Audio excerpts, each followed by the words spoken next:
Hello, welcome to the Golf Swing Weekly Fix. My name's Mark Crossfield. We've got a great show this week. We've got the giveaway. So question of the week. These are coming from my comments and my messages on Twitter, Facebook, YouTube. Choosing the best comment stroke message. I'm going to answer the question, and also they're going to get a free gift if they're selected for the question of the week. So we're going to have the first winner of that this week. We've also got curing your slice in trying to improve your over-the-top actions if you're someone like these guys who are sending me their swings through the app. And we've also got the re-gripper. I've got a guy sent me a swing here. I've been talking a lot about grip recently, and re-gripping is a big issue that I see day in, day out in my teachers. We're going to talk about that. So, great show ahead. Let's get out there and get you guys playing some better golf.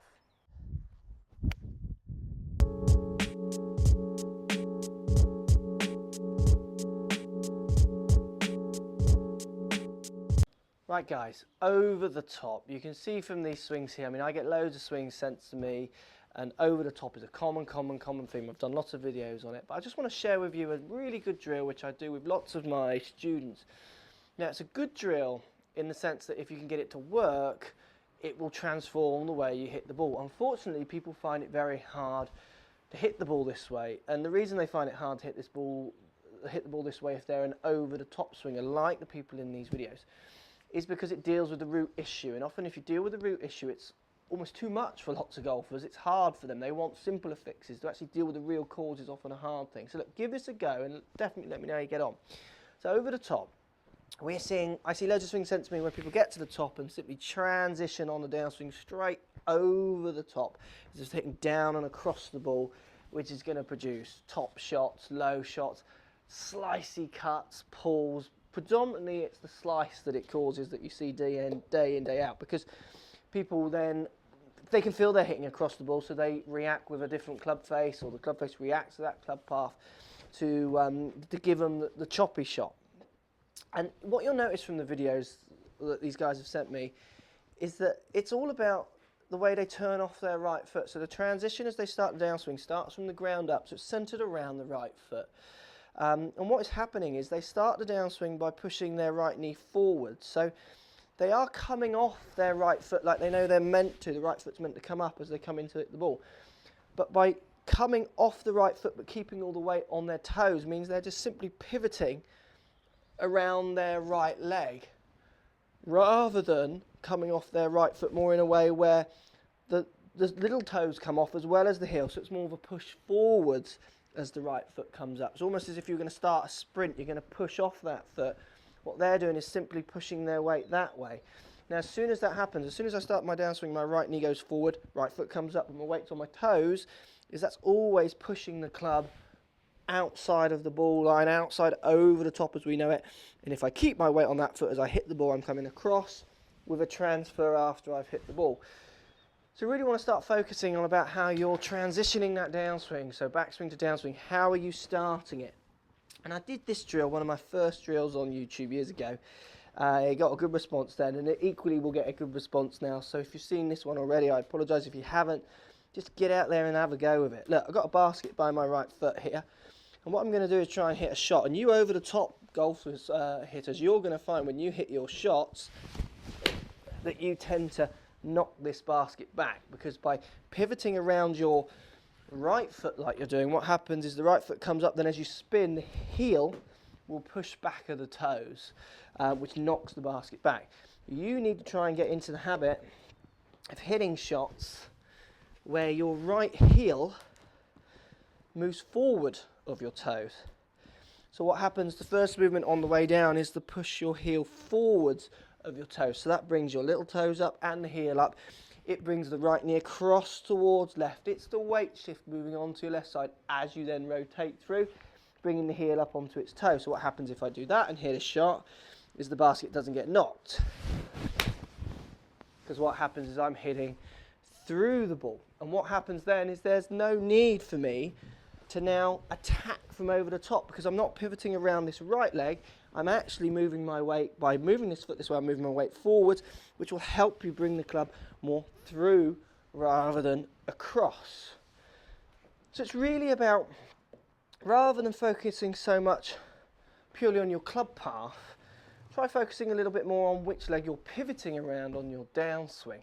If you can make a downswing where you transition onto your left side then turn, you'll find that your rotational hit, so where you hit the ball, will be moved up to the ball and in front of it, which will keep it straighter through the ball. So what I mean by that, if I address this ball, simply place my weight onto my right foot and then try a rotational hit. What's happening is I'm maximising or apexing my rotation before the ball and then catching the ball on the inside part of the rotation, which is a cross. Vice versa, if I just simply set my weight onto my left foot and then do a rotational hit, just turn my body, what happens is I hit the ball on that slightly earlier part of that rotation, so it's coming more from what we know as the inside. So pivoting around your right foot, it's common, you can see it in all the videos these guys have sent to me. What happens first move, they start downswing, right knee, foot goes up, weight is still very much on that foot as they turn to hit the ball, which brings the club over and across, and they hit it on the later part of that rotation. Try and get that first movement on the downswing, transitioning more with your weight going forward, so coming off your right foot in a different way like we said with the basket, then turning through. That'll move your hit up through the ball more, stopping this across action. Let me know how it go with that grit, how you get on with that drill. It's a tricky one to use. Like I say, people find it very hard to perform and actually physically hit shots because it's really dealing with the root cause. Post comments, let me know, guys.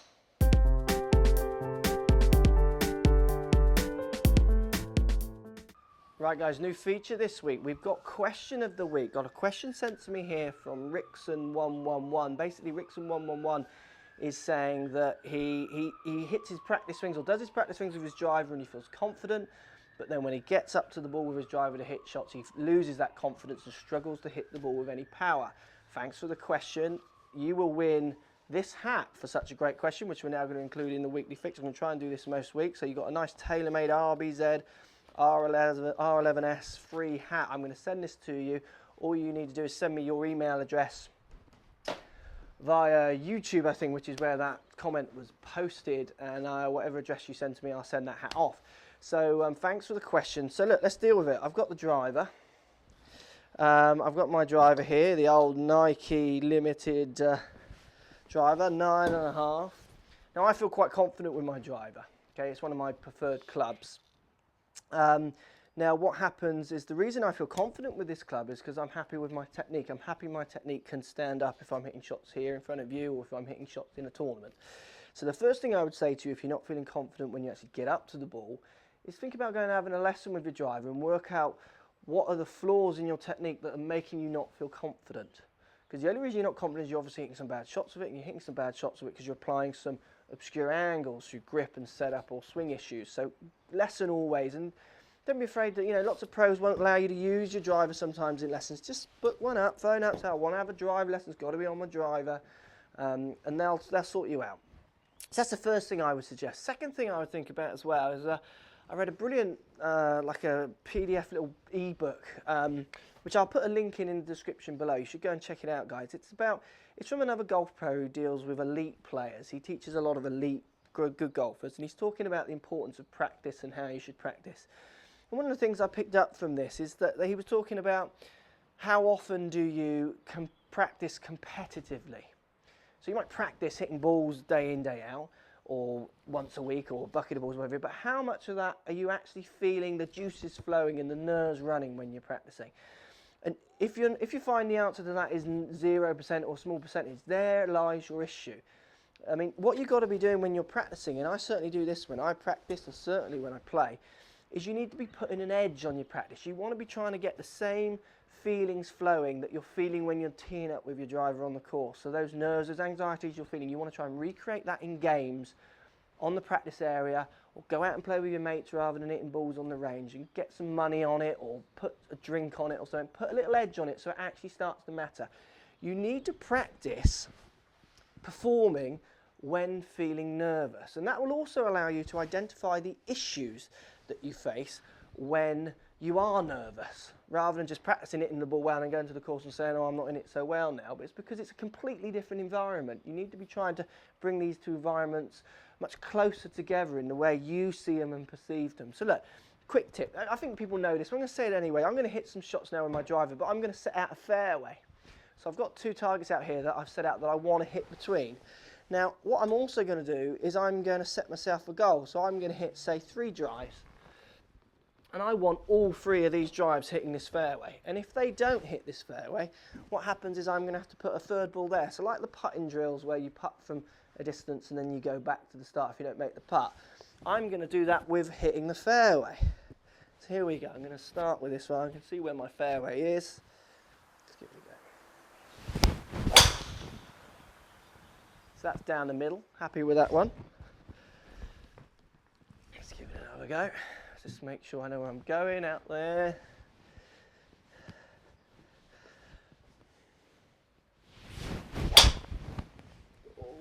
Yeah, that's holding. I thought it was going left now, but it's holding the fairway.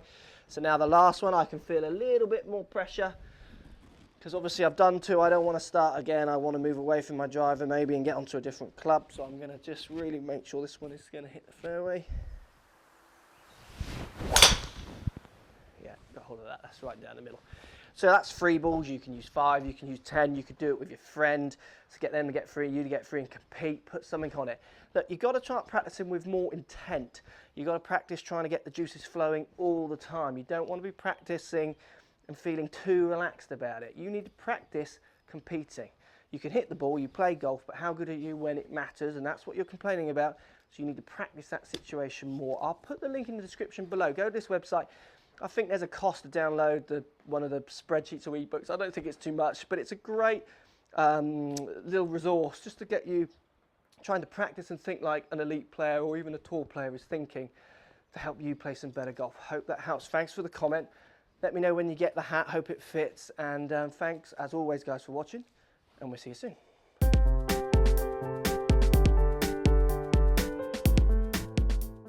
Okay, this is a great video here, sent to me from the app here.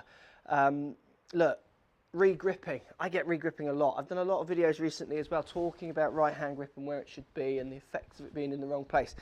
And what we see on this swing is a common mistake when people are trying to fix their grip. What you can see is he clearly puts his right hand on in quite a constructive place before he starts, and a few waggles, and just before he starts, right hand slips underneath. Pretty much he's not aware he's doing this, then he'll hit a shot. So all he's done is he's tried hard on his grip, setting it in the right place, but his re-grip before he sets the swing off in motion just makes the face work on now much more close fashion. It's not going to work correctly. We can see from his swing it turns him more into a lateral hit rather than his normal, what we want, rotational hit, which with a strong grip would hook it. So he's turning more into lateral to try not to hook.